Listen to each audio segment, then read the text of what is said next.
attrition is important. That's the biggest thing between being a good novice and a good horse. Attrition. It's going to be exciting to see where he goes from here, whether he stays for a champion hurdle or he goes novice chasing. Our top race is over here before Cheltenham, where you lot don't come over. He'll have a good run at it. But when like the likes of them that you've all listed, if they all come over the 3 mile division, then I think he's... Hello and welcome to Inside Track, the debate brought to you by William Hill. Now another very special episode for you, because on this one we're going to be ranking our top 5 next gen stars. So the superstar novices and other horses then from this year's Cheltenham Festival that might just go on to win some championship races in the future. The 5 horses I've got you to rank, of course, are Ballyburn, Factifile, Gaelic Warrior, Grey Dawning and Jasmin De Vaux. So really looking forward to this one. Are you all ready? In 3, 2, 1. Ballyburn, Bally again abbreviated nicely. Barry, who have you got as number 1? Oh, we're in agreement again. This is happening far too often now for this. Ballyburn, Factifile, Gaelic Warrior, Grey Dawning. Oh, okay. So we are literally... Oh no, we're top 2. Everybody's we're top nearly 2. Snap. Apart from Jane has thrown in a couple. A couple? She needed another board. 3 extras into Can it. I get a second board, please? To spill over. Spillane Tower. Recency, of course, now as we're A recording. bit more than recency. Very much recency That's that the we only need reason. to acknowledge this. So he's not on the list. We'll get to the list that we were discussing previously. Jane, Spillane Tower. I don't blame you. Well, I think it's more that JP McManus, staying. I hope all the wheels stay on these wagons. Yes. Because he's got some plethora of novice talent. Look, I rode a lot of bumper horses. Jasmin De Vaux was one of our list. I rode a lot of very good bumper horses that never materialised into good jumpers. So I just didn't think he merited alongside these horses on the same whiteboard. If a whiteboard means anything, It means that you can do what you want, apparently. How's he going to split them up, though? How's he going they'll to... split themselves up. Yes. By the time we come around to this time next year, a lot of water will have passed under the bridge. There's a lot of races to happen. There's a lot of races to win. And yeah, attrition is important. That's the biggest thing between being a good novice and a good horse. Attrition. But I know how JP would look at that and he'd say that's a first class problem. Yes. He'd be delighted if he had all 4 of those lining up in the Gold Cup next year. Are we going to be lucky enough to see any of them coming over to this side of the Irish Sea next season then until we get to Cheltenham? There's probably more chance of that, yeah, because I'm sure he wouldn't have them taking each other on in Leopardstown at Christmas, if you like. So no, you'd imagine, whichever way. I won't start guessing now, but yeah, it would make sense. But the beauty of JP as well, and I am obviously going to say this, but Willie Mullins, Emmett Mullins, Gavin Cromwell, Jimmy Mangan. Yes. 4 different trainers, and like how important it is that, you know, when there's a lot of discussion about superpower yards, I tip my hat to that man. JP, like you say, he supports so many then. And and with Spillane Tower, he was a homebred as well then, wasn't he? So you didn't even know what he had at that stage when the horse was sent over to you. They did have an idea. They did. I'd imagine being a homebred, he'd have been broken early, but look, very grateful to have him. He's won a Grade 1, he's won a National Hunt Chase, he's won a Kim Muir, he's won Grade 1s. You know, they're at the moment, they're all shiny pennies. Yes. But the reason I really have this Factifile so high in the bracket, and you guys all have him as number 2 as well, he's got no noseband. He's got a ring bit. He doesn't seem to have any worries, if you know what I mean. Whether you're like talking about a horse maybe like Marine Nationale last year coming through and things have gone wrong. You have to have everything go right, and he just seems a little bit bomb-proof. Would you be fair to say that? And I don't think he was at his best at the festival. Like, he was dynamite at the Dublin Racing Festival, put in a massive performance, and the clock really backed it. But I think his lack of experience, the fact he didn't run over hurdles, which was a good decision, but I don't think he had the professionalism in the race. His jumping wasn't as fluent as it was in Leopardstown, and even physically you could see him in the race. He looked immature. Hurdles. You know, you forget that. That's it. That just for experience, it counts for a lot. Now he has he has had a point, and he was dynamite in his point, but experience at graded level in speed. company at speed. Now, Florida Pearl did it, he had no problem. And I don't doubt this horse. I think he is something special. But there wasn't the fireworks that I would have expected, but I wouldn't hold that against him. But as well, as I just thought, physically watching him through the race, he actually looked physically immature. That he will and could be a monster next season.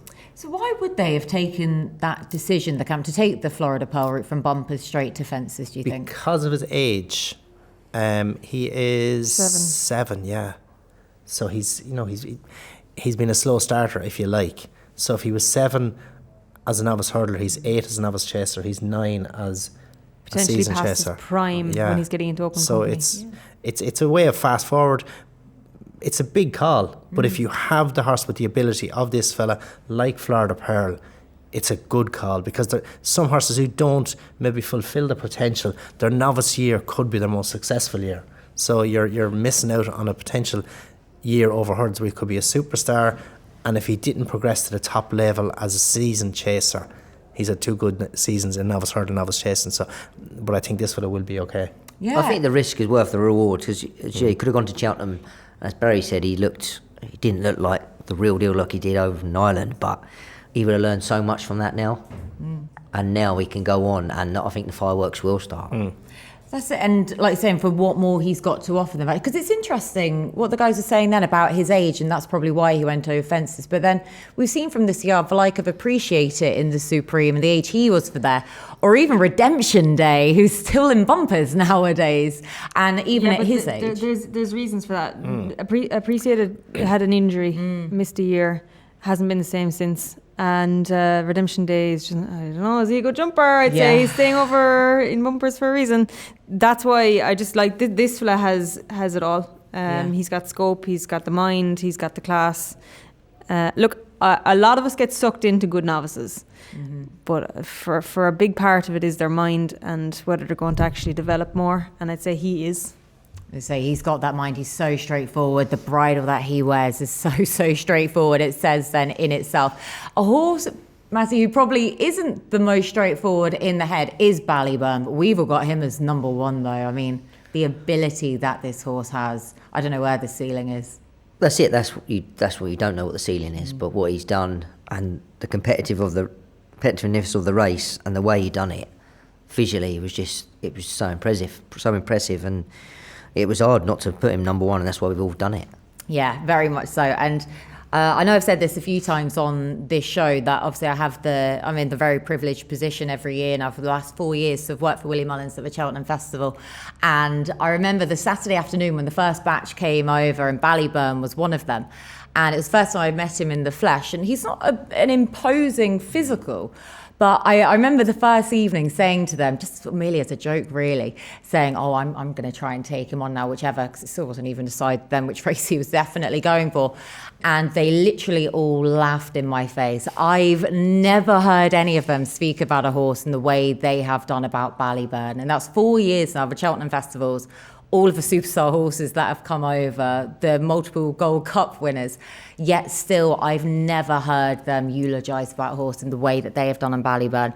Didn't help that he headbutted me on the first night when I was trying to change over his rugs. I wouldn't say he's a nice character. He's not really, those horses that are like pets as well. They're sweet and they've got that personality. He's just a racehorse. He's just a machine, and that's why. But I think that he is a proper one from the way that they speak about him. But all the horses that have finished behind him, they've all run well. Slade Steel especially. Slade Steel.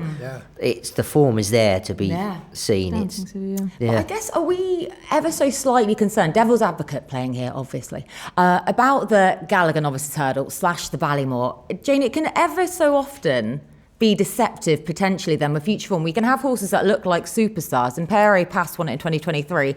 He obviously didn't go on this season. So Gerhard, we've got a whole load of horses that looked like superstars, didn't quite go on. Is that a concern? Not at all. I'd say if Imperi Pass ran in the champion hurdle this year, he might have won it. I'd say they made a mistake taking him out, and the horse that he beat was Gaelic Warrior, who won the Arkle. Sir Gerhard just doesn't jump a fence well, and unfortunately that's his thing. But the top two for us, all general consensus, Ballyburn, Factifile, they have something in common other than Willie Mullins and Paul Townend, Willie Mullins. It's that they had come into the Cheltenham Festival this year with such jaw-dropping performances that other people avoided them. Yes. Slade Steele avoided Ballyburn. Grey Dawning avoided Factifile. To their betterment. Yeah. So that's why I think they're by way and afar clear of the other novices. That's a really good point, actually, because we talk about the ducking and diving in the National Hunt game and in the Grade 1 contest. But as James just said there, Barry, it was actually to the benefit of those other horses that were beaten by the top two in most of our lists there. The fact that they did avoid them. Well, that's the main reason why you duck and dive. And there's probably more options this year, but there was the options that were used for Slade Steele were the options that were there before. You know, the Gallaghers or the Supreme. So it was the right choice by far. But, you know, anyone who saw Ballyburn, what he did in Leopardstown. Doesn't that show the benefit of the Dublin Racing Festival? Yeah. Go there and find out. Yeah, yeah. Definitely, but it's he looks something special. He was highly thought of as a bumper horse. He didn't go to Cheltenham because they were afraid the occasion would be too much, and that could have a longer term effect. So they were very mindful of him. They took on the lesser target at the Punchestown Festival in a bumper as well. So they have protected him, and I think they have reaped the rewards, and they will reap further rewards. It's going to be exciting to see where he goes from here, whether he stays for a champion hurdle or he goes novice chasing. But that's for another season. Will Willie Mullins's comments, the Dawn Run comments, come to fruition, do you think? Do you think he could win a champion hurdle and a Gold Cup? It's going, there's Constitution Hill was mentioned as well for a champion hurdle Gold Cup, and he missed the season. So, no one should ever get ahead of themselves, because this game has a habit of levelling and sorting out. You think you've got 5 superstars to choose from, you're lucky if the 5 of them make the following season for whatever reason. So, no, you can just take it for now, wait and see. But if you're talking potential, he definitely, on his performance at the festival, he is the one. But Factifile is a close second on what he had done prior to that. But he was a good winner at the festival too. He was. And Jane, you just said about the benefit of actually running at the DRF then, but also not only to win there, but clearly to get beaten as well. It's obviously not that much of a hindrance if you're the right kind of horse. Gaelic Warrior was the right kind of horse. Yeah, I think a lot of us were crying out for Facile Vega to go up and trip. And that, even though he wasn't a superstar this year, it kind of left Willie Mullins with a head scratcher for the Arkle. Yeah. And I think it was kind of circumstance that they dropped him back in trip. He was empty when he fell or unseated the last at Leopardstown behind Factifile, but the sectionals tell us how fast a race that was run. He's got a huge engine. He was exposed by Factifile at Leopardstown. That's why he's third on my list. But I thought Paul Townend managed to finally find the key to him. There was a lot of people saying, he won't go left-handed. I was one of those people. Same. I couldn't believe it, how well he jumped and settled in the Arkle. If he allows himself to race like that, if he allows himself to put all of his energy in the right direction, he's a very good horse. But I think that credit goes to Paul Townend, because what he did in Cheltenham, in the Arkle, it would go unnoticed. But that was the beauty of the ride. So he has a horse who has a tendency to jump right. He kept covering his outside. He kept him relaxed. So if he starts to correct that horse and keep him straight, that gets the horse keen and in his hand. But he didn't. He was motionless. He sat as quiet as a mouse. It's like that was a gift. And Paul Townend probably doesn't get the recognition he deserves. He's probably still in Ruby's shadow a little bit, but he is a serious rider. And he proved it there. But Gaelic Warrior, likewise, with the right set of hands on board, can produce a performance like that. It definitely makes him, a champion chase contender in a big way for next season. Well, yeah, after the I'm not going to be as derogatory about the race to say the disaster of the champion chase this year, but it certainly opened it up for next year if El Fabiolo, his own stablemate, then doesn't come back or fluffs his lines again somewhat. He's got an able deputy right in his own camp behind him. So right now, if I was to say to you, champion chase, we're a long way off though for next season. Gaelic Warrior, El Fabiolo. I wouldn't divorce El Fabiolo just yet on one mishap. Don't forget an Argumine. And Yes. yeah, well, the clock is against him too. You know, but I don't. An argument is a very good horse, and I had the pleasure of sitting on him one morning in Willie's, and he's something class. But El Fabiolo is also something special too. You know what he's done to date until that fall at Cheltenham, where pulled up on the back of the mistake. But Gaelic Warrior, he is only 6. You think he feels like he's older because he's been round. He was second in the Boodles. He was second in the Ballymore. Yeah, he's a big horse. He's only coming of age, so it's. Do you think that was a classic Arkle? If you're looking back, I don't think it.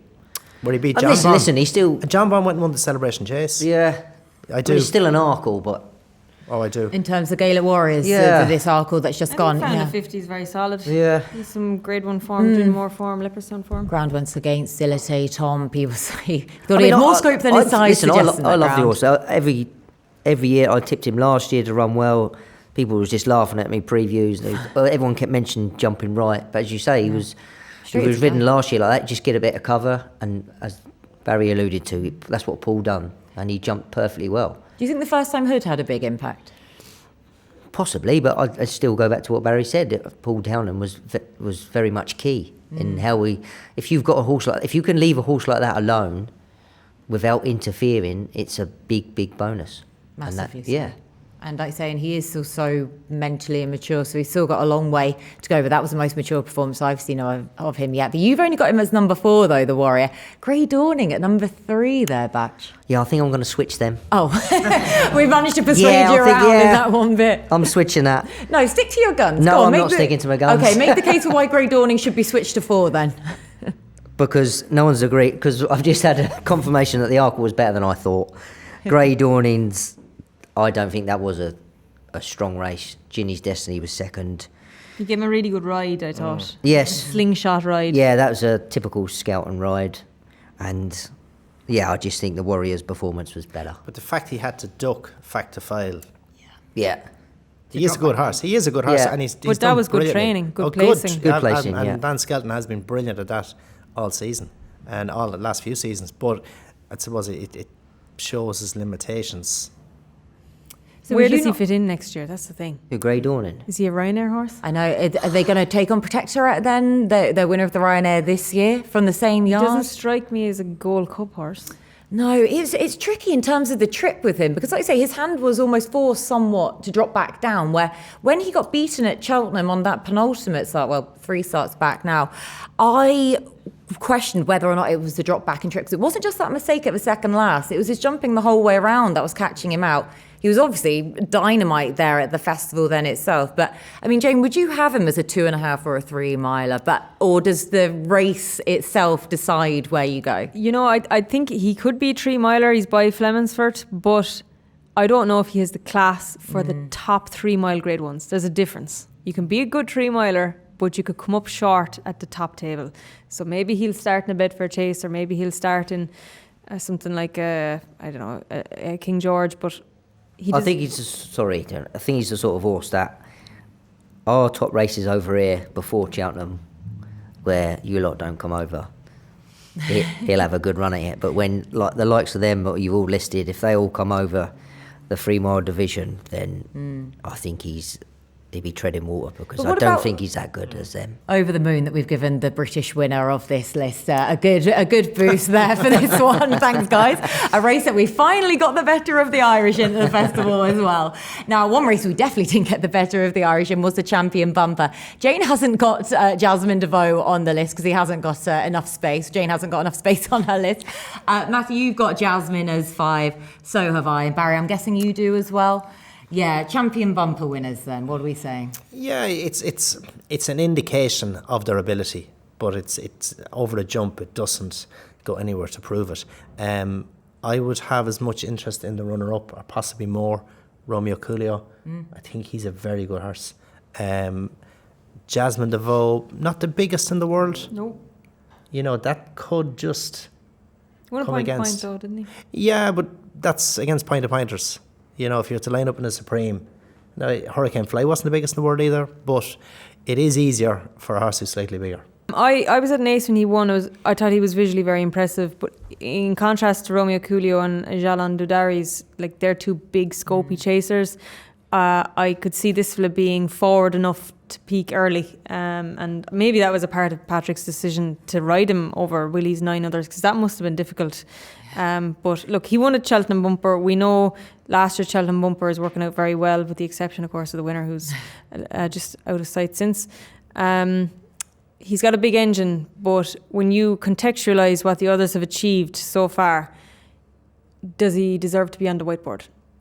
Apparently not. Apparently not, according to one person at least. I say Marine Nationale deserves to be on the board ahead of Jasmin, just because he didn't go and win in Cheltenham. Well. Slade Steele. There's lists that probably go on before that, because we still don't know if he jumps.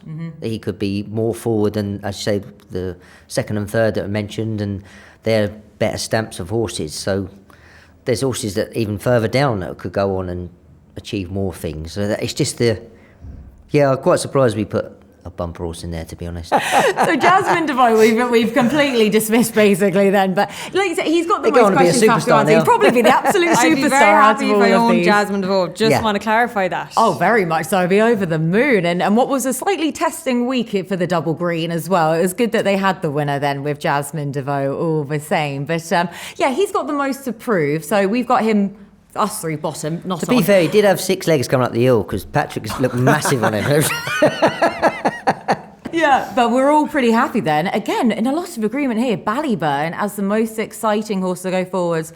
That is probably obviously in brackets there, says Jane, to go forwards and potentially win at least a championship race going forwards. Fact to file, pretty comfortable in next. Batch has already said that he's going to switch Gaelic Warrior and Grey Dawning around, so this is an awful lot of agreement. So, for once, we actually all agree then pretty much in our next generation, our top 5 next generation stars. Have we got it right though? Let us know in the comment section below. But again, thank you as ever to the team for all of their hard work. A big thank you to you for watching. This has been Inside Track the Debate, brought to you by William Hill.